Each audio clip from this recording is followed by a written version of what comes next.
Video like जरूर कर लीजिए और ऐसे वीडियो लगातार फ्री में पाने के लिए चैनल को तुरंत सब्सक्राइब कर लीजिए और बेल आइकन को जरूर टैप कर लीजिए ताकि आगे भी सारे वीडियो आपको मिलते रहे। यूट्यूब में फॉलो करते हैं तो प्लीज ये वाला फ्री टेलीग्राम चैनल जरूर ज्वाइन कर लीजिएगा। सारे नोटिफिकेशन सारे अपडेट यहीं पे आते हैं, ध्यान रखिए।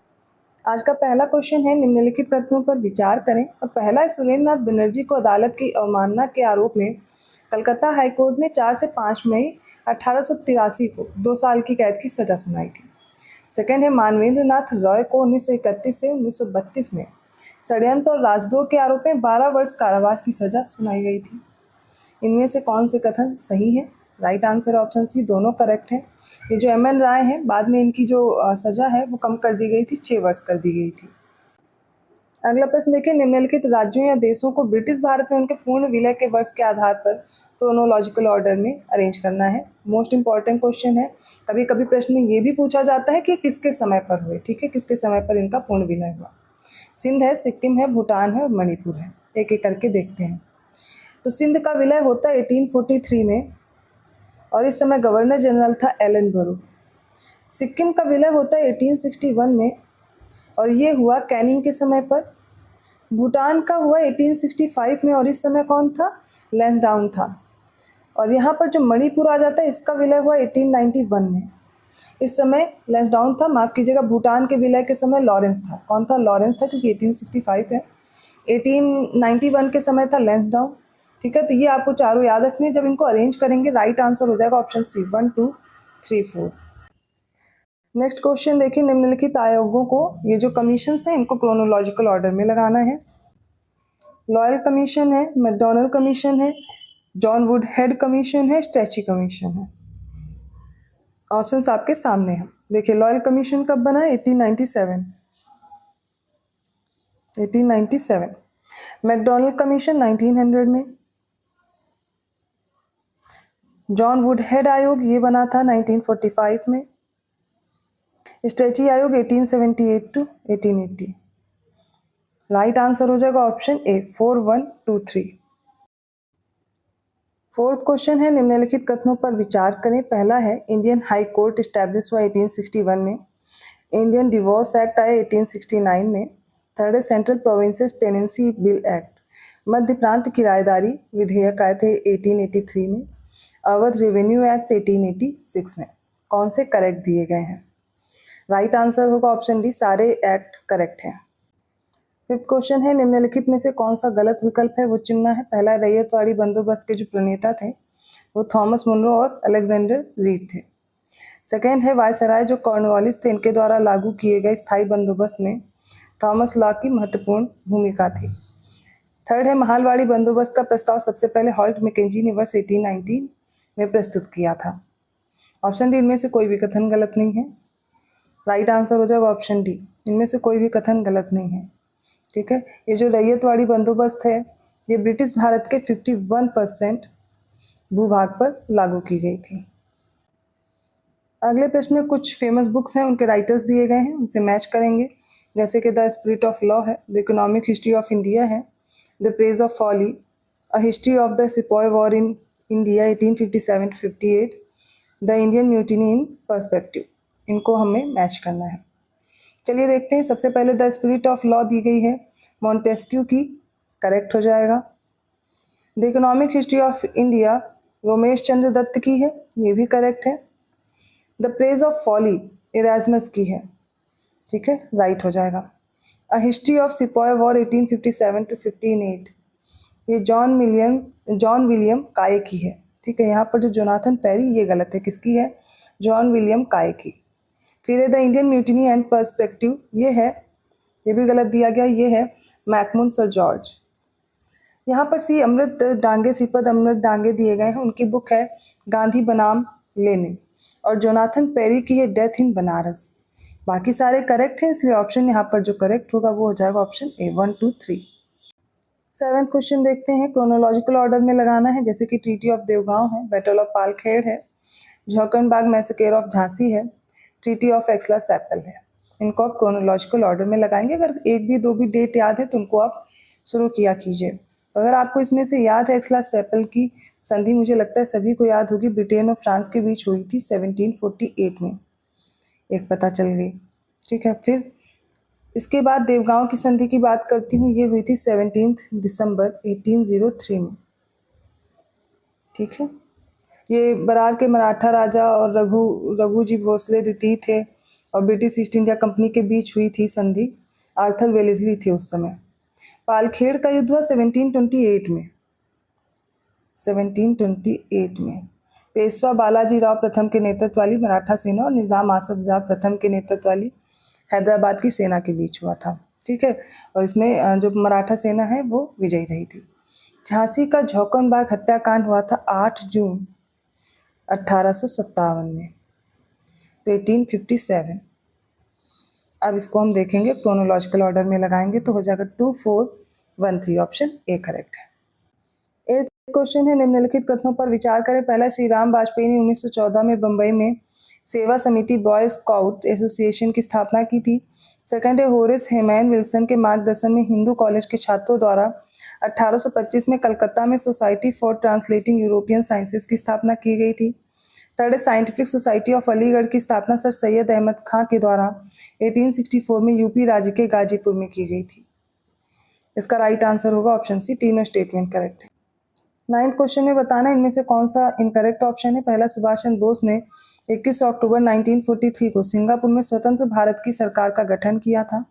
बी है, फ्रांस ने 1746 में मॉरिशस के फ्रांसीसी गवर्नर एडमिरल ला बोर्डोनिस के अधीन फ्रांस के द्वीप मॉरिशस के बेड़े की मदद से मद्रास पर कब्जा करके जवाबी कार्रवाई की थी। सी है, डुप्लेक्स की बर्खास्तगी 1754 में हुई थी। द्वितीय कर्नाटक युद्ध में फ्रांसीसी सेना की प्रारंभिक हार के कारण डुप्लेक्स को 1754 में वापस बुला लिया गया था। और ऑप्शन डी, इनमें से कोई भी कथन गलत नहीं है। राइट आंसर भी ऑप्शन डी ही है। 10th क्वेश्चन देखिए, पहला, उड़ीसा के सत्य सनातन महिमा धर्म की स्थापना अलेखा गोसाई ने की थी। सेकंड है, गुजरात के स्वामी नारायण संप्रदाय की स्थापना 19वीं सदी की शुरुआत में यूपी के सहजानंद स्वामी ने की थी। राइट आंसर होगा ऑप्शन सी, दोनों करेक्ट हैं। 11th क्वेश्चन देखिए, राधा स्वामी आंदोलन के बारे में है। इसकी स्थापना पेशे से बैंकर थे तुलसीराम ने की थी। सेकंड है, तुलसीराम को सिर्फ दयाल साहब या फिर स्वामी जी महाराज के नाम से भी जानते थे। थर्ड है, जो राधा स्वामी आंदोलन है इसका ईयर है 1863 और आगरा शहर के निकट इसकी स्थापना हुई। राइट आंसर होगा ऑप्शन यहाँ पर ए, फर्स्ट और सेकंड करेक्ट है।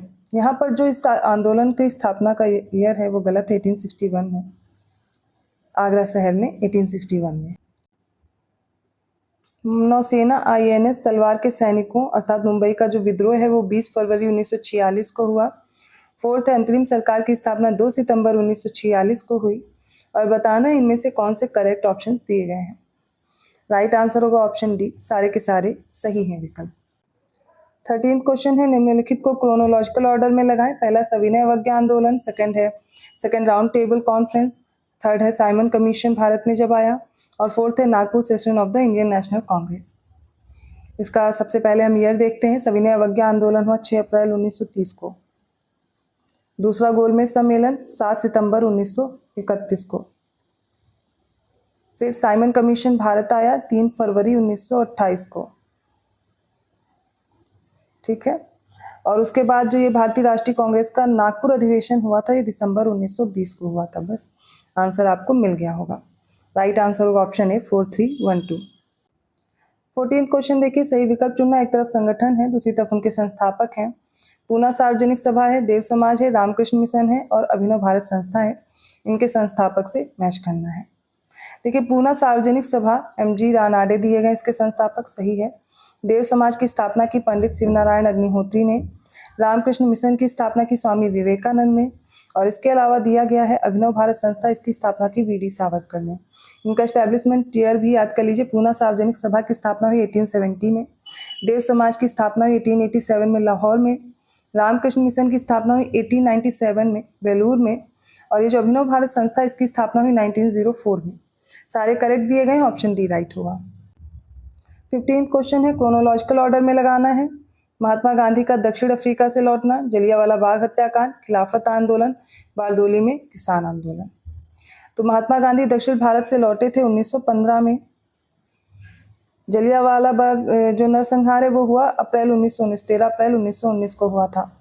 खिलाफत आंदोलन शुरू हुआ 1921। ठीक है, और बारदोली में किसान आंदोलन हुआ 1928। 1928। ठीक है, करेक्ट आंसर हो जाएगा ऑप्शन ए 1 2 3 4। 16th क्वेश्चन देखिए, सही विकल्प चुनना। पहला, अकबर और औरंगजेब ही ऐसे दो मुगल बादशाह थे जिनके खिलाफ फतवा जारी किया गया था। सेकंड है, 1504 ईस्वी में काबुल विजय के बाद अकबर ने अपने पूर्वजों द्वारा धारण की गई उपाधि मिर्जा का त्याग कर नई उपाधि पातशाह धारण की थी। थर्ड है, मीर सैयद अली और अब्दुल समद को दो प्रसिद्ध चित्रकार थे ये दोनों, जो हुमायूं के शासनकाल के दौरान भारत आए थे। इसका right answer option B, first और थर्ड स्टेटमेंट करेक्ट है, सेकंड इनकरेक्ट है। ठीक है, तो यहाँ पर ये जो काबुल विजय के बाद अकबर नहीं होगा, 1504 में बाबर होगा। ठीक है, बाबर होता तो सही होता, बाकी आपके ऑप्शन सही दिए गए हैं। 17th क्वेश्चन देखिए, पहला, दीघ निकाय के अनुसार चंपानगर के निर्माण की योजना वास्तुकार महागोविंद नामक वास्तुकार ने बनाई थी। सेकंड है, मूर्ति पूजा का आरंभ आद्य ऐतिहासिक युग से माना जाता है। थर्ड है, सिंधु सभ्यता का संबंध पूर्व आर्य काल से माना जाता है। फोर्थ है, सिंधु घाटी की सभ्यता गैर आर्य थी क्योंकि वह नगरीय सभ्यता थी। इनमें से कौन से स्टेटमेंट करेक्ट होंगे? राइट आंसर ऑप्शन डी, मतलब फर्स्ट और फोर्थ करेक्ट है। तो मूर्ति पूजा का आरंभ कब हुआ? पूर्व आर्य काल से माना जाएगा, और सिंधु सभ्यता का जो संबंध है वो आद्य ऐतिहासिक युग से माना जाता है। 18th क्वेश्चन देखिए, सही विकल्प चुनना। पहला, खरोष्टी लिपि का प्रयोग अशोक के सहबाजगढ़ी और मनसेहरा अभिलेखों में किया गया है। सेकंड है, भाब्रू शिलालेख में अशोक ने त्रिरत्न में अपना विश्वास प्रकट किया है। थर्ड है, अशोक के कंदहार के सरेकुना अभिलेख में यूनानी और अरामाइक लिपियों का एक साथ प्रयोग हुआ है। फोर्थ है, अशोक के लघमान और तक्षशिला अभिलेख में अरामाइक लिपि का प्रयोग किया गया है। राइट आंसर ऑप्शन डी, सारे करेक्ट हैं। 19th क्वेश्चन देखिए, सही विकल्प चुनना। पहला, अग्निमित्र को कालिदास के नाटक मालविकाग्निमित्रम में विदिशा का वायसराय बताया गया है। सेकंड, जूनागढ़ शिलालेख से ज्ञात होता है कि स्कंदगुप्त ने पर्णदत्त को सौराष्ट्र प्रदेश का गुप्ता नियुक्त किया था। थर्ड, कुषाण काल में पौराणिक धर्म का सर्वाधिक विकास हुआ है। राइट आंसर हो जाएगा ऑप्शन ए, फर्स्ट और सेकंड करेक्ट है, थर्ड स्टेटमेंट इनकरेक्ट है क्योंकि गुप्त काल में पौराणिक धर्म का सर्वाधिक विकास हुआ है, ना कि कुषाण काल में। 20वां प्रश्न देख लेते हैं, इसमें पूछा गया है सही विकल्प कौन सा है। पहला कथन है, पुराणों में कर्ण शासकों को शुंग भ्रंत कहा गया है। और सेकंड है, चंद्रगुप्त प्रथम ने 319 से 20 ईस्वी में गुप्त संवत प्रारंभ किया था। थर्ड है, समुद्रगुप्त के सिक्कों पर वीणा का चित्रण वर्णित है। इसका राइट आंसर होगा ऑप्शन डी, सारे स्टेटमेंट राइट है। 21st क्वेश्चन पे आते हैं। पहला, व्यापारिक चौकियों का पहला उल्लेख मिन्हाज उस सिराज द्वारा लिखित कृति तबकाते नासिरी में मिला है। सेकंड है, फारसी ग्रंथ तज़किरा ए पीर हस्सु तेली सूरत सिंह द्वारा लिखा गया था और यह एक पद्मात्मक कृति है जिसमें लगभग 7000 श्लोक संकलित हैं। थर्ड है, मौलाना बरारी ने 1673 to 74 में अक्ले असरार नामक वैज्ञानिक विश्वकोश तैयार किया था। सही उत्तर इसका जो होगा वो ऑप्शन डी है क्योंकि तीनों स्टेटमेंट करेक्ट है। 22nd क्वेश्चन देखते हैं। एक तरफ मुगल शासक है और उनके समय में निर्माण की गई जो भी कंस्ट्रक्शंस हैं उनको देखेंगे, तो देख लेते हैं। सबसे पहले अलाउद्दीन खिलजी हैं, अकबर हैं, औरंगजेब हैं, शाहजहां हैं, हुमायूं। राजस्थान, ठीक है, बताना है राजस्थान में कौन कौन सी चीज़ें हैं। तो मुगल शासक सबसे पहले इसमें अलाउद्दीन खिलजी, खैर मुगल शासक नहीं था, तो देखते हैं। अलाउद्दीन खिलजी के समय पर अलाई दरवाज़ा दिल्ली में निर्माण हुआ, सही है। अकबर के समय पर दिया गया है बुलंद दरवाज़ा फतेहपुर सीकरी, सही हो जाएगा। औरंगजेब मोती मस्जिद आगरा दिया गया है, ये गलत हो जाएगा। और शाहजहां में दिया गया मोती मस्जिद दिल्ली। तो औरंगजेब ने निर्माण कराया था मोती मस्जिद दिल्ली में, शाहजहां ने आगरा में मोती मस्जिद बनवाया था। हुमायूं अजमेर शरीफ दरगाह और अजमेर जो राजस्थान में है वहाँ पर बनवाया था अजमेर शरीफ दरगाह। राइट आंसर हो जाएगा ये भी। तो यहाँ पर जो ऑप्शन चूज़ करेंगे वो होगा 1 2 5, ऑप्शन ए करेक्ट है। 23rd क्वेश्चन है। पहला है, खालसा परंपरा की शुरुआत सिख धर्म के 10वें गुरु गोविंद सिंह द्वारा 1699 में शुरू की गई थी। सेकंड है, फ्रैंकोइस बर्नियर ने मुगल शासक शाहजहां के सबसे बड़े बेटे मुगल शासक शाह शुजा के लिए एक चिकित्सक के रूप में काम किया था। थर्ड है, मुगल काल में लखनऊ स्थित मदरसे ने मुस्लिम न्याय शास्त्र के अध्ययन में विशिष्टता हासिल की थी। इसका राइट आंसर ऑप्शन है, फर्स्ट और थर्ड स्टेटमेंट करेक्ट है, सेकंड इनकरेक्ट हो जाएगा क्योंकि यहाँ पर जो फ्रैंकोइस बर्नियर के बारे में दिया गया है ये एक फ्रांसीसी चिकित्सक और यात्री था और 1658 में भारत आया था, ठीक है। और उसने मुगल शासक शाहजहां के सबसे बड़े बेटे मुगल शासक था दारा शिकोह, ना कि शाह शुजा, इसके लिए एक चिकित्सक के रूप में कार्य किया था। बाकी सारे स्टेटमेंट करेक्ट है। 24th क्वेश्चन है, लेखक है, प्रसिद्ध ग्रंथ है और पुस्तकें हैं, बताइए कौन सी मैच्ड है। हसन निज़ामी की ताजुल मासिर करेक्ट हो जाएगी। ख्वांद मीर की आलमगीर नामा गलत है। मोहम्मद कजिन की है हुमायूं नामा, ये भी गलत है क्योंकि खान मीर की हुमायूं नामा है और मोहम्मद कजिन की आलमगीर नामा है। भीमसेन बुरहानपुरी की है नुस्खा ए दिलकुशा, सही हो जाएगा। अबुल फजल की है अकबरनामा, ये भी करेक्ट है। राइट आंसर होगा ऑप्शन सी 145। 25 क्वेश्चन देखिए, निम्नलिखित में से गलत विकल्प चुनना। पहला, अश्विनी कुमार दत्ता ने 1905 में वर्तमान बांग्लादेश के बारीसाल में स्वदेश बांधो समिति का गठन किया था। सेकंड, 1916 में अंबिका चरण मजूमदार की अध्यक्षता में लखनऊ समझौते पर हस्ताक्षर किए गए थे। सी है, 1906 में दादा भाई नौरोजी की अध्यक्षता में कलकत्ता में भारतीय राष्ट्रीय कांग्रेस का एक अधिवेशन आयोजित किया गया था। फोर्थ है, अस्पृश्यता निवारण संघ नाम से एक अखिल भारतीय संगठन की स्थापना 30 सितंबर 1928 में की गई थी। यहाँ पे जो इनकरेक्ट ऑप्शन है वो डी है, क्योंकि अस्पृश्यता निवारण संघ की स्थापना हुई थी 30 सितंबर 1932 को, ना कि 28 को। बाद में इस संघ को 13 सितंबर 1933 को हरिजन सेवक संघ नाम दिया गया था और इसके पहले अध्यक्ष थे प्रसिद्ध उद्योगपति घनश्याम दास बिरला और इसके सचिव थे अमृतलाल विठल दास ठक्कर। 26वां प्रश्न है, सही विकल्प चुनना। पहला, गुलबर्गा की जामा मस्जिद का निर्माण 13वीं शताब्दी ईस्वी में बहमनी शासक सुल्तान फिरोज शाह के शासनकाल में हुआ था। सेकंड है, मोहम्मद बिन तुगलक ने मलिक मकबूल को खाने जहां मकबूल की उपाधि देकर वजीर नियुक्त किया था। थर्ड है, फरूख सियर ने अंग्रेजों को बंगाल में शुल्क मुक्त व्यापार की सुविधा प्रदान की थी। और फोर्थ है, औरंगजेब की मृत्यु के समय मराठा नेतृत्व ताराबाई के हाथों में था। तो इसमें से थर्ड और फोर्थ स्टेटमेंट करेक्ट है, इसलिए ऑप्शन सी चूज करना है। पहला क्यों गलत है? क्योंकि यहाँ पर 13वीं शताब्दी दिया गया है, 14वीं शताब्दी में गुलबर्गा की जामा मस्जिद का निर्माण हुआ था। और यहाँ पर जो सेकंड स्टेटमेंट है, खाने जहां मकबूल की उपाधि देकर जो वजीर नियुक्त किया था मलिक मकबूल को, वो फिरोज शाह तुगलक ने किया था, ना कि मोहम्मद बिन तुगलक ने। 27 क्वेश्चन देखिए, सही विकल्प चुनना है। पहला कथन है, मार्को पोलो को मध्यकालीन यात्रियों को राजकुमार कहा जाता है। सेकंड है, मेगास्थनीज भारत आने वाला पहला विदेशी यात्री है। थर्ड है, सुलेमान ने पाल साम्राज्य को रुहमा कहा था। फोर्थ है, फायान भारत आने वाला पहला चीनी यात्री था। इसका राइट आंसर ऑप्शन डी, सारे स्टेटमेंट करेक्ट है। 28 क्वेश्चन में देखिए, सही मिलान करना। एक तरफ पुरातात्विक स्थल है और उनके उत्खनन करता है। कोल्डिवा, हुलास, गुफकराल और भीमबेटका है। कोल्डिवा का देख लीजिए, गोवर्धन राय शर्मा होंगे। हुलास का काशीनाथ नारायण दीक्षित, गुफकराल के अरुण कुमार शर्मा, भीमबेटका के विष्णुधर वाकणकर। राइट आंसर हो जाएगा इसका ऑप्शन डी, ए का 1, बी का 2, सी का 3 और डी का 4। 29 क्वेश्चन में देखिए, पहला कथन है, डॉक्टर भीमराव अम्बेडकर को संविधान सभा की प्रारूप समिति का अध्यक्ष नियुक्त किया गया था। सेकंड है, जवाहरलाल नेहरू को संविधान सभा की संघ शक्ति समिति का अध्यक्ष नियुक्त किया गया था। थर्ड है, डॉक्टर राजेंद्र प्रसाद को संविधान सभा की प्रक्रिया नियम समिति का अध्यक्ष नियुक्त किया गया था। और फोर्थ है, सरदार पटेल को संविधान सभा की प्रांतीय संविधान समिति का अध्यक्ष नियुक्त किया गया था। राइट आंसर होगा ऑप्शन डी, चारों करेक्ट है। अगला प्रश्न देखिए, कॉन्स्टिट्यूशन के पार्ट दिए गए उनसे संबंधित प्रावधान है। पार्ट 4 दिया गया है राज्य के नीति निर्देशक सिद्धांत। पार्ट 4 है फंडामेंटल ड्यूटीज। पार्ट 8 में दिया गया है द यूनियन टेरिटरीज। पार्ट 9 में म्यूनिसिपैलिटीज हैं और 9A में पंचायत हैं। इसका करेक्ट आंसर होगा ऑप्शन ए।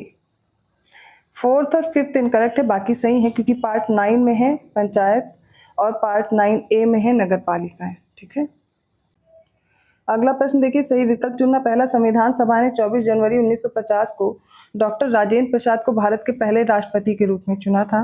सेकंड है, भीमराव अंबेडकर ने 26 नवंबर 1949 को the constitution is settled bye assembly be passed प्रस्ताव पेश किया था।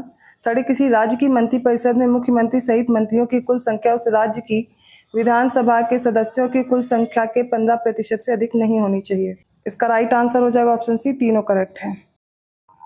32nd क्वेश्चन देखिए, सही विकल्प चुनना। पहला कथन है, किसी भी ग्राम पंचायत में सदस्यों की संख्या 5 से कम व 12 से अधिक नहीं हो सकती है। सेकंड है, ग्राम पंचायत भारत में त्रिस्तरीय पंचायत प्रणाली का सबसे निचला स्तर है। थर्ड है, पंचायती राज व्यवस्था के अंतर्गत ग्राम स्तर पर एक ग्राम पंचायत होती है जिसका चुनाव ग्राम सभा द्वारा किया जाता है। फोर्थ है, यदि पंचायत और छावनी बोर्ड के बीच कोई विवाद होता है तो अंतिम निर्णय केंद्र सरकार के अनुमोदन के अधीन राज्य सरकार द्वारा लिया जाता है। इसका right answer option C, second, third और फोर्थ स्टेटमेंट करेक्ट है। ठीक है, गलत क्या है इसमें? पहले कथन में तो किसी भी ग्राम पंचायत में जो सदस्यों की संख्या है वो 5 से कम और 15 से अधिक नहीं हो सकती, 12 नहीं होगा।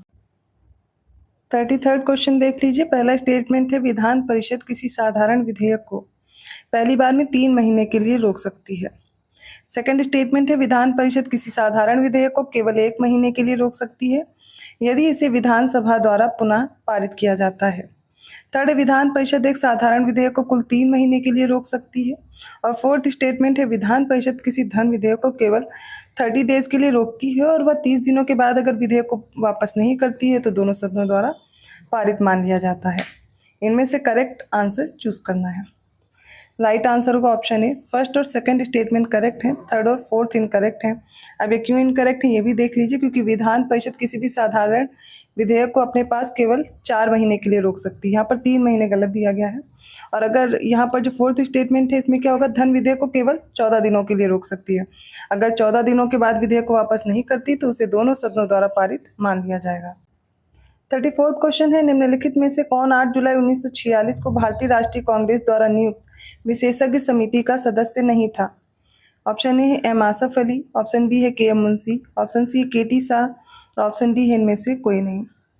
इसका राइट आंसर हो जाएगा ऑप्शन डी, इनमें से कोई नहीं। तो यहाँ पर सबसे पहले हमें जानना होगा कि ये जो संविधान सभा की जो ये समिति थी, ठीक है, इसमें कुल कितने सदस्य थे और आगे हम लोग जानेंगे इसमें कौन कौन से सदस्य भी थे। तो संविधान सभा का जो मसौदा इसको तैयार करने के उद्देश्य से 8 जुलाई 1946 को भारतीय राष्ट्रीय कांग्रेस के द्वारा एक विशेषज्ञ समिति नियुक्त की गई थी। इसमें 8 सदस्य थे। 8 सदस्य में से जो अध्यक्ष थे वो जवाहरलाल नेहरू थे और इसके जो सदस्य थे इसमें एम आसफ अली थे, के एम मुंशी भी थे और गोपालस्वामी अयंगर थे, के टी शाह भी थे, डी आर गाडगिल, हुमायूं कबीर और के संथानम आदि शामिल थे। नेक्स्ट क्वेश्चन देखते हैं। सही विकल्प चुनना। पहला, आपातकाल के दौरान मौलिक अधिकारों के निलंबन से संबंधित प्रावधान आयरलैंड के कॉन्स्टिट्यूशन से लिए गए हैं। जो फंडामेंटल ड्यूटीज हैं, मौलिक कर्तव्य, ये यूएसए के संविधान से लिए गए हैं। केंद्र द्वारा राज्य के राज्यपालों की जो नियुक्ति संबंधी प्रावधान है कनाडा के कॉन्स्टिट्यूशन से लिए गए हैं। समवर्ती सूची और संसद के दोनों सदनों की जो संयुक्त बैठक से संबंधित प्रावधान है ये ऑस्ट्रेलिया के संविधान से लिए गए हैं। इसका राइट आंसर हो जाएगा ऑप्शन सी। थर्ड और फोर्थ स्टेटमेंट करेक्ट है। ये जो आपातकालीन संबंधी मौलिक अधिकारों का जो निलंबन है ये जर्मनी के वाइमर सिद्धांत से लिए गए हैं, ना कि यहाँ पर आयरलैंड होगा। ठीक है, तो पहला स्टेटमेंट इनकरेक्ट हो गया। सेकंड है फंडामेंटल ड्यूटीज, तो ये रसिया के संविधान से लिए गए हैं, रूसी संविधान से, यूएसए से नहीं लिए गए। बाकी 3 और 4 करेक्ट है, इसलिए ऑप्शन सी राइट है। 36 क्वेश्चन देखते हैं। पहला, तत्कालीन वित्त मंत्री जॉन मेथाई की सिफारिश पर 1950 में पहली प्राक्कलन समिति का गठन किया गया था। सेकंड है, मूल रूप से प्राक्कलन समिति के 25 सदस्य थे लेकिन 1956 में इनकी सदस्यता बढ़ाकर 30 कर दी गई थी। थर्ड है, प्राक्कलन समिति के सभी 30 सदस्य केवल लोकसभा से होते हैं। इसका राइट आंसर होगा ऑप्शन सी, तीनों स्टेटमेंट करेक्ट है। 37 क्वेश्चन देखते हैं। फर्स्ट स्टेटमेंट है मंत्रिपरिषद सामूहिक रूप से लोकसभा के प्रति उत्तरदायी होती है। सेकंड है, यदि लोकसभा के सदस्यों द्वारा बहुमत से अविश्वास प्रस्ताव पारित कर दिया जाता है तो मंत्रिपरिषद को इस्तीफा देना पड़ता है। थर्ड है, मंत्रिपरिषद के विरुद्ध अविश्वास प्रस्ताव लाने के लिए लोकसभा के सदस्यों की संख्या कम से कम 60 होनी चाहिए। इसका राइट आंसर होगा ऑप्शन सी। फर्स्ट और सेकंड स्टेटमेंट करेक्ट है, थर्ड इनकरेक्ट है, क्योंकि सदस्यों की संख्या कम से कम 50 होनी चाहिए कि ना कि 60 होनी चाहिए। 38 क्वेश्चन देखते हैं। निम्नलिखित कथनों पर विचार करें। पहला, आर्टिकल 352, इसमें वित्तीय आपातकाल दिया गया है। सेकंड, आर्टिकल 17 अस्पृश्यता का उन्मूलन है। थर्ड है आर्टिकल 356 राष्ट्रपति शासन। फोर्थ है आर्टिकल 18 उपाधियों का उन्मूलन। फिफ्थ है आर्टिकल 360 राष्ट्रीय आपातकाल। इसका जो सही उत्तर होगा वो भी देखते हैं। आर्टिकल 352 में राष्ट्रीय आपातकाल है। आर्टिकल 17 अस्पृश्यता का उन्मूलन है, सही है। आर्टिकल 356 राष्ट्रपति शासन, उपाधियों का उन्मूलन आर्टिकल 18, लेकिन आर्टिकल 360 में वित्तीय आपातकाल है। तो फर्स्ट और फिफ्थ इनकरेक्ट है, बाकी सारे सही हैं। राइट आंसर हो जाएगा ऑप्शन सी, 2, 3, 4।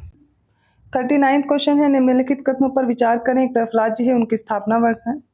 एक एक करके देखते हैं। आंध्र प्रदेश की स्थापना वर्ष दिया गया 1953, करेक्ट हो जाएगा। उत्तर प्रदेश जनवरी 1950, सही है। उत्तराखंड 2001, गलत हो जाएगा, 2000 में ये स्थापित हुआ। झारखंड का एस्टेब्लिशमेंट ईयर दिया गया है 2002, ये भी इनकरेक्ट है, ये हो जाएगा 2000। इसलिए इसका जो राइट आंसर होगा ऑप्शन ए, फर्स्ट और सेकंड करेक्ट है। अगला प्रश्न है, निम्नलिखित का सही मिलान करें। एक तरफ शिफ्टिंग कल्टीवेशन है, उनके रीजन दिए गए हैं। तोंग्या, लदांग, मिल्पा और चेना को मिलाना है। तोंग्या म्यांमार में कहा जाता है, लदांग मलेशिया में, मिल्पा मैक्सिको और चेना श्रीलंका। राइट आंसर हो जाएगा इसका ऑप्शन बी। 41st क्वेश्चन देखिए, एक तरफ रिवर्स हैं, दूसरी तरफ उनकी ट्रिब्यूटरीज हैं। रिवर्स में ताप्ती है, दामोदर है, चंबल है और नर्मदा है। सहायक नदियों में पांझरा है, बनास, कोलार और बराकर नदी है। ताप्ती की सहायक नदी हो जाएगी पांझरा नदी, दामोदर की सहायक नदी हो जाएगी बराकर नदी, चंबल की सहायक नदी बनास और नर्मदा की सहायक नदी हो जाएगी कोलार। तो राइट आंसर हो जाएगा ऑप्शन सी।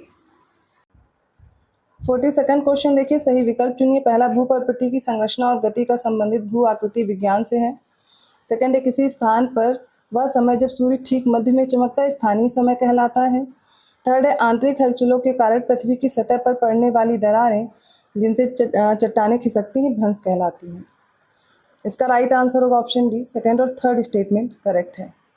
ठीक है, भूपर्पटी और उसकी संरचना और गति से संबंधित भू विवर्तकी है, ना कि भू आकृति विज्ञान। 43rd क्वेश्चन देखिए, निम्नलिखित कथनों पर विचार करें। पहला, बफिन द्वीप कनाडा में स्थित है जो उत्तरी अटलांटिक महासागर के अंतर्गत आता है। सेकंड है, ग्रीन आइलैंड कनाडा के उत्तर पूर्वी तट पर उत्तरी अटलांटिक महासागर में स्थित है। यह विश्व का सबसे बड़ा द्वीप है। थर्ड है, नीलगिरी बायोस्फीयर रिजर्व पश्चिमी घाट में स्थित है और इसमें तमिलनाडु, केरल तथा कर्नाटक राज्यों के कुछ हिस्से शामिल हैं। इसका राइट आंसर हो जाएगा ऑप्शन डी, तीनों स्टेटमेंट करेक्ट। 44th क्वेश्चन में देखिए, पहला, रेगुल मिट्टी को कम सिंचाई की आवश्यकता होती है क्योंकि इसमें जल धारण क्षमता अधिक होती है। सेकंड है, कुडप्पा रॉक सिस्टम में मुख्य रूप से लोहा, मैग्नीज, तांबा, ग्रेफाइट, कोयला आदि के अयस्क होते हैं। बताइए इनमें से कौन सा स्टेटमेंट सही है। इसका राइट आंसर ऑप्शन बी, केवल पहला कथन सही है, दूसरा गलत है। क्योंकि कुडप्पा रॉक सिस्टम में मुख्य रूप से लोहा, मैंगनीज, तांबा और उसके साथ कोबाल्ट और निकिल आदि के अयस्क होते हैं, ना कि ग्रेफाइट, कोयला आदि। ठीक है, यहाँ पर क्या होगा, कोबाल्ट और निकिल आदि के। बाकी यहाँ पर फर्स्ट स्टेटमेंट करेक्ट, इसलिए ऑप्शन बी सही होगा। 45th क्वेश्चन देखिए, निम्नलिखित कथनों पर विचार करें। पहला, हरिद्वार शहर गंगा नदी के दाहिने किनारे पर स्थित है। सेकंड है, कानपुर शहर गंगा नदी के दाहिने किनारे पर स्थित है। थर्ड है, आगरा शहर है गंगा नदी के दाहिने तट पर। और फोर्थ है, वाराणसी शहर गंगा नदी के दाहिने तट पर। इनमें से कौन सा विकल्प सही होगा, वो हो जाएगा ऑप्शन ए। फर्स्ट और सेकंड करेक्ट है, थर्ड और फोर्थ इनकरेक्ट है, क्योंकि जो आगरा है वो यमुना नदी के तट पर स्थित है, ना कि गंगा नदी। और जो वाराणसी है गंगा नदी के बाएं किनारे पर स्थित है, ना कि दाहिने। 46 क्वेश्चन में देखिए, गलत विकल्प चुनना है। पहला है, कोल्डम जल विद्युत परियोजना हिमाचल प्रदेश राज्य के बिलासपुर जिले में सतलज नदी पर तटबंध एक बांध है। बी, ऑस्ट्रेलिया की मर्चिसन नदी हिंद महासागर में गिरती। थर्ड है, सोना चूर, सोना मसूरी और काला नमक धान की किस्में हैं। और ऑप्शन डी, इनमें से कोई नहीं। राइट आंसर होगा ऑप्शन डी, इनमें से कोई भी कथन गलत नहीं है। 47 क्वेश्चन देखिए, निम्नलिखित में से कौन से देश चतुर्भुज सुरक्षा संवाद के सदस्य हैं। रूस, जापान, इजराइल और भारत। राइट आंसर हो जाएगा ऑप्शन डी, इसमें जापान है और भारत है। तो यहाँ पर क्वाड को आधिकारिक तौर पर चतुर्भुज सुरक्षा संवाद के नाम से जानते हैं। ये जो क्वाड है इसमें अमेरिका, जापान, ऑस्ट्रेलिया और भारत, इनके बीच एक अनौपचारिक रणनीतिक मंच है। अगला प्रश्न देखिए, सही विकल्प चुनना है। पहला कथन है, विश्व मौसम विज्ञान संगठन और एशिया और प्रशांत के लिए आर्थिक और सामाजिक आयोग ने संयुक्त रूप से 1972 में एक अंतर सरकारी निकाय के रूप में उष्णकटिबंधीय चक्रवातों पर पैनल की स्थापना की थी।